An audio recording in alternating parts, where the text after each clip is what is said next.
Alhamdulillahirabbil alamin wa bihi nasta'in ala umuri dunya waddin wa ala alihi wa sahbihi ajma'in. Amma ba'd. Mari kita melanjutkan pelajaran kita pada pertemuan yang lalu tentang masalah adab seorang guru dan seorang murid dalam kitab Adabul Alim wa Ta'allim. Ila an qala sallallahu alaihi wasallam al-ulama warasatul anbiya wa hasbuka bihadhihi darajah majidan fakhra. Setelah kita mengetahui bagaimana kemarin kemuliaan seorang ulama, derajat-derajat para ulama, sekarang sampai pada sabda Nabi Muhammad SAW yang menerangkan bahwa ulama itu adalah pewarisnya para nabi. Ya, al-ulama warasatul anbiya. Jadi kalau derajat kenabian sudah kita ketahui, ya, sudah kita ketahui bersama bahwa itulah derajat yang paling tinggi, ya. Kemudian menurun dari nabi, sudah kenabian sudah nggak ada, baru zaman sahabat, kemudian zaman para tabi'in, kemudian sampai ke bawahnya sampai ke kita.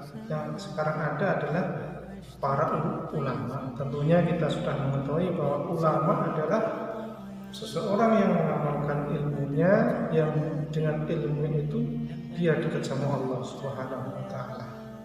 Dan tidak ada warisan yang paling utama atau warisan yang paling mulia melainkan adalah warisan daripada para nabi. Di warisan yang paling utama adalah warisannya para nabi. Kalau kita mendapatkan warisan daripada orang tua kita, mungkin itu sifatnya hanya materi, ya. Tapi kalau derajat kenabian yang kita warisi, maka itu sangat mulia sekali. Wa hasbuka bihadhihi darajah. Kemudian cukup bagimu dengan ini derajat, ya. Apa yang kita inginkan daripada kehidupan ini, ya. Mungkin kalau kita masih Allah berikan kehidupan yang masih belum layak, mungkin orang akan berjuang, ya, entah itu dengan cara dia belajar terus menerus atau dia dengan bekerja terus menerus, ya. Tujuannya apa? Untuk mengangkat derajat keluarga atau untuk mengangkat derajat orang tua, ya. Dengan dia belajar, mungkin karena orang tuanya nggak mampu untuk membiayai, tapi dia berusaha, ya.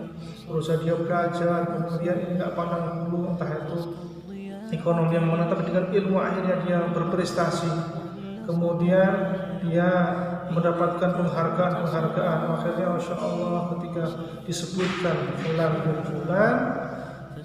mendapatkan penghargaan seperti ini karena prestasinya, derajat orang tua akan terangkat. Masya Allah, orang tua akan senang kepada kita semuanya, akan bangga memiliki anak kita. Atau kita diberi kesempatan, ya, misalkan putra daerah bisa membanggakan daerah, mengangkat derajatnya. Ternyata orang sini ada yang berprestasi seperti ini. Nah, itu mengangkat derajat.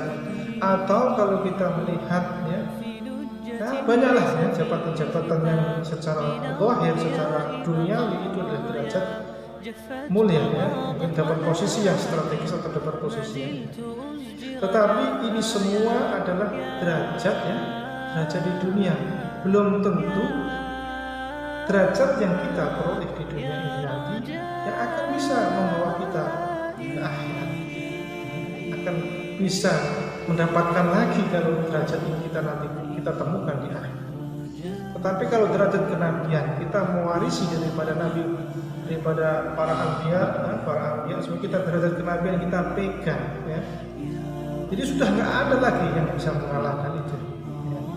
Jadi ini sudah cukup, ya. Majidan wa fakhra, ya. Karena apa? Derajat, apalagi dia mendapatkan derajat seorang ulama, ya. Karena yang benar-benar ulama tadi itu adalah ulama, ya, ulama yang benar-benar dia bisa mendekatkan diri kita kepada Allah Subhanahu wa taala, ya.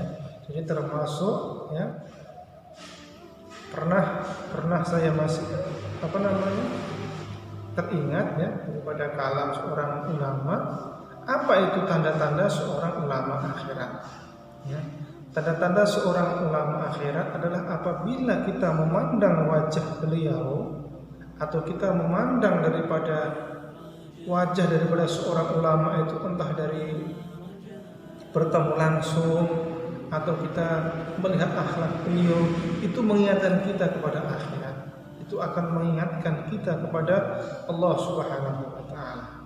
Itu adalah ulama-ulama ya, ulama-ulama yang bisa mengingatkan kita, menyambungkan kita kepada Allah Subhanahu wa taala.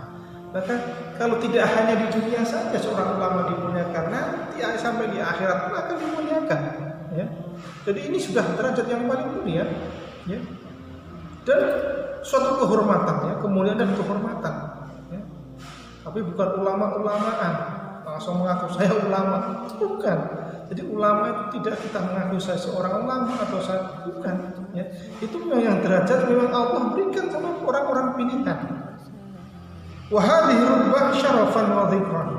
Dan ini posisi ya, posisi ulama ini posisi yang mulia ya, syarafan wa dhikran. Jadi pada penyebutannya ya, disebut ini seorang ulama. Ini kalau kita hati kita ada rasa iman, hati kita ada rasa keimanan kepada Allah Subhanahu wa taala, ketika disebutkan seorang ulama, maka kita langsung masuk ini adalah orang mulia. Enggak mungkin seorang ulama bukan orang mulia. Maka dalam salah satu hadisnya, kama qala Rasulullah sallallahu alaihi wasallam, "Man lam yahzan bi mautil ulama fa huwa munafiq." Ya. Barang siapa yang tidak sedih, tidak merasa bersedih dengan matinya, dengan meninggalnya seorang ulama, maka ada di dalam hati dia itu bintik-bintik sifat munafik. Ya. Jadi ulama itu bukan orang sembarangan. Ya, derajat untuk mendapatkan derajat ulama ya tidak sembarangan. Ya. Jadi kita benar-benar. Wa idza kana gharabata fawqa nubuwah, karena ada lagi derajat yang melebihi daripada derajat kenabian. Apa lagi derajat setelah kenabian? Enggak ada? Mungkin kalau kita sering mendengar doa-doa kan, waj'alna minal ulama il amilin ya. Jadikanlah kami ulama-ulama yang mengamalkan ilmunya. Jadi ini enggak ada derajat yang lebih tinggi daripada derajatnya seorang ulama atau seorang nabi kenabian. Enggak ada lagi ya. Fala syarafa fawqa syaraf al-waratah tilka rubbah. Dan enggak ada kemuliaan yang melebihi daripada kemuliaannya ini warisan ya. Kalau orang kita menerima warisan, mungkin menerima warisan daripada orang tua kita berupa tanah atau rumah atau mobil atau uang ya. Terkadang dengan warisan itu kalau si anak tadi tidak soleh atau tidak solehah ya, malah dibuat foya-foya ya, dibuat foya-foya. Ini daripada orang tua saya. Tapi kalau anak yang mengerti ya, ini dikasih warisan sama orang tua ini, beliau gunakan bagaimana tidak hanya dia saja yang bisa mendapatkan manfaat, tapi orang tuanya juga bisa mendapatkan manfaat. Contohnya misalkan ya, dia tetap berbuat baik. Apa yang orang tua berikan kepada kita tadi itu kita manfaatkan untuk jalan-jalan kebaikan ya, itu kita orang tua kita sudah meninggal ikut senang ya, ikut senang. Jadi kemuliaan nggak ada yang lebih mulia daripada derajat kenabian. Wa ghayatul ilmi al-amalu bihi ya. Kemudian puncak daripada ilmu itu adalah ya, beramal dengan ilmunya ya. Jadi nggak ada istilah setelah kita belajar udah nggak diamalkan, enggak. Puncaknya ilmu itu dengan kita beramal dengan ilmu yang kita dapatkan. Ya mungkin kita mendapatkan ilmu, mencari ilmu mungkin susah ya, namanya orang mencari itu nggak ada yang mudah. Semua orang mencari itu susah ya. Kita nyari susah mungkin menghafal, siang ada yang menghafal Al-Quran, Masya Allah. Malam-malam harusnya orang tidur, Masya Allah nyenyak, tapi dia berusaha menghafalkan huruf demi huruf, kalimat demi kalimat, ayat demi ayat, ingin menghafalkan Al-Quran. Susah, secara susah. Tapi nggak ada istilahnya kesusahan itu sia-sia, semua akan indah. Semua akan indah pada saat itu. Ya. Maka kesusahan yang demikian itu ya, mungkin ini tidak ada yang mengerti kecuali orang yang benar-benar pernah mencari ilmu. Itu juga nggak ada tahu susahnya kerja kecuali orang yang pernah bekerja. Nggak ada yang tahu susahnya misalkan memelihara apa gitu ya, melainkan orang yang ahlinya. Itu juga ada orang yang tahu bagaimana susahnya mencari ilmu, melainkan dia orang yang mencari ilmu. Susah, mungkin dimarahin sama gurunya, nggak hafal mungkin dimarahin atau apa. Tapi semuanya itu bukan karena seorang guru benci, bukan. Kalau ada guru marah sama murid, itu tandanya guru tersebut sayang. Kalau guru nggak sayang, dia mau bisa masa bodoh, nggak bisa masa bodoh. Tapi kalau guru ada memarahi, nggak mengerjakan PR, dia dimarahi, nggak mengerjakan ini dimarahi. Tentunya bukan hanya marah saja, tapi memang diarahkan ya. Bukan marahnya apa namanya sesuka, bukan. Marahnya ketika dia misalkan tidak bertanggung jawab pada tugas yang telah diberikan. Nah, itu demi kebaikan ya. Dulu pernah ada cerita ya, seorang teman ketika waktu masih mondok itu, Masya Allah saya nggak kuat ini, katanya hafalan banyak. Begitu setelah keluar dari pondok pesantren ya, dia dipakai di masyarakat, Masya Allah ilmunya berkah ya, walaupun dulu tertekan katanya. Kemudian dia di masyarakat itu merasa ternyata hafalan ini yang bermanfaat ya, hafalan yang dulu ngafalin apa gitu, ternyata ini yang bermanfaat. Seandainya saya dulu nggak dimarahin guru itu bagaimana saya. Tapi barokahnya karena dia dulu pernah dipaksa ya, di pondoknya, jadi bermanfaat ya. Jadi kita tidak tahu bagaimana ya nanti kemanfaatan. Yang lebih tahu ya guru-guru kita ya. Nggak ada istilahnya guru memarahi karena benci ya, bukan benci, karena kepengen dia mengerti ya. Ada memang beberapa guru ada metode-metodenya, ada yang dilus terus, sabar terus, ada yang tegas ya, sama beda-beda ya. Ketika seorang murid tadi itu ya dididik seorang guru ya berbeda-beda, nggak sama. Bukankah kita bisa melihat daripada pelajaran ketika kita membuat ya cor yang sangat kuat ya, itu apakah bahannya sama?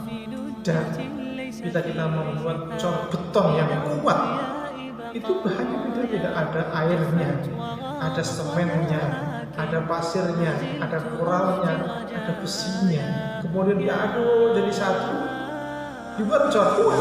Begitu juga, karena metode itu berbeda-beda. Ya, semuanya itu perlu kebaikan, buat kebaikan kita semua. Nah, setelah kesusahan yang kita peroleh ketika kita belajar, ternyata ada yang lebih susah lagi. Setelah mendapatkan ilmu, kita harus mengamalkan ilmu yang kita dapati. Ya, jadi kalau kita mendapatkan ilmu, kita ada kewajiban lagi untuk mengamalkan ilmu yang sudah kita dapati tadi. Kenapa? Li'annahu tamradhu wa faidatuhu al-umru wa zatul akhirah ya. Karena daripada pahalanya tadi itu ya, buahnya daripada ilmu, faedahnya tadi itu ya, bisa menjadi bekal kita untuk di kehidupan di akhirat nanti ya. Jadi inilah kemuliaan seorang yang mencari ilmu. Ada salah satu kisah ya, ada seorang yang pergi belajar ya, Dia dari tempat yang sama, kampung yang sama, belajar pada guru yang sama, rajinnya sama, pinternya ya bisa dikatakan sama, tapi ketika pulang barokahnya berbeda. Nah, orang-orang kaget ini kok beda ya. Biasanya kalau orang baru melihat orang belajar atau pulang mondok atau sekolah ya, di masyarakat itu biasanya membanding-bandingkan. Ini kok ini ya. Ini kok begini, ini kok begitu. Dibanding-bandingkan. Ternyata usut punya usut ya. Setelah ditelusuri ya, ternyata ada satu yang enggak sama.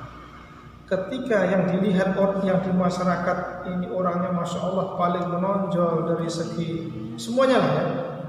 Yang ini ya manfaat juga tapi beda.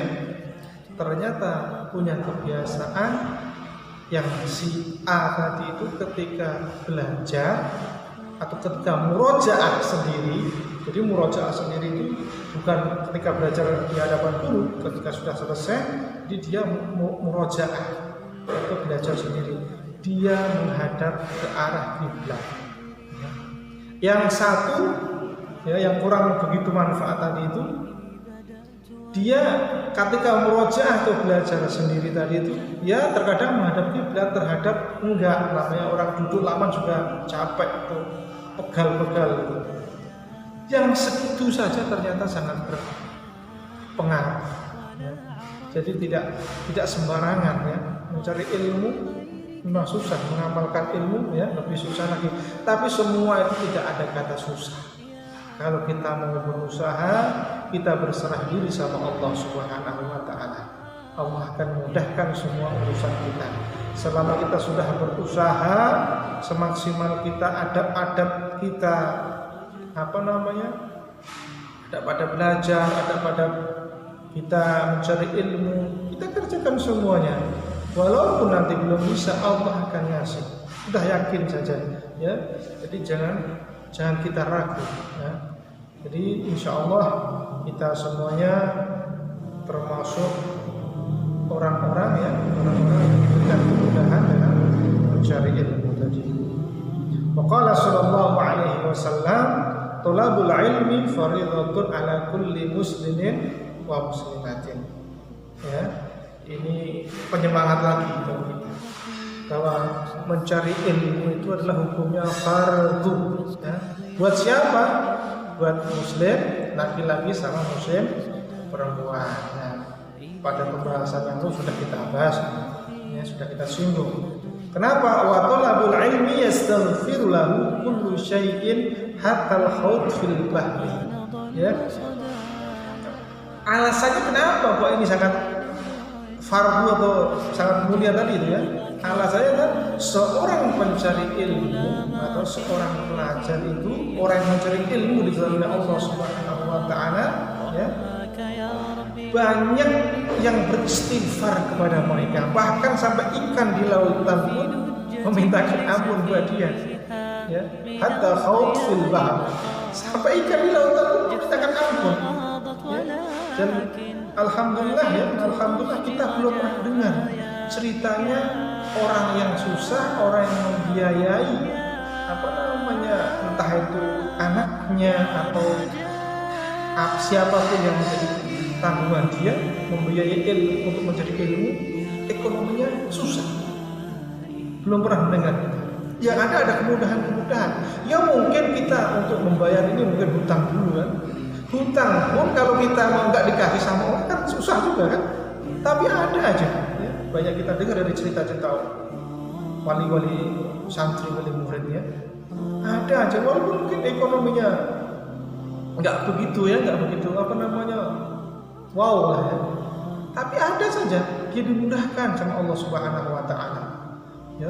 Ya mungkin kalau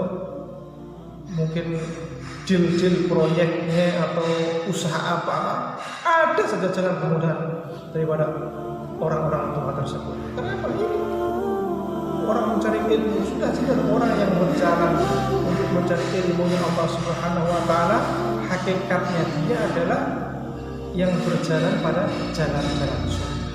Tidak ada ceritanya ya. Jadi ini janji Allah. Jadi jangan ragu kita membiayai anak kita untuk belajar atau untuk belajar pergi pondok, ya, apalagi untuk mencari ilmu syariat Islam.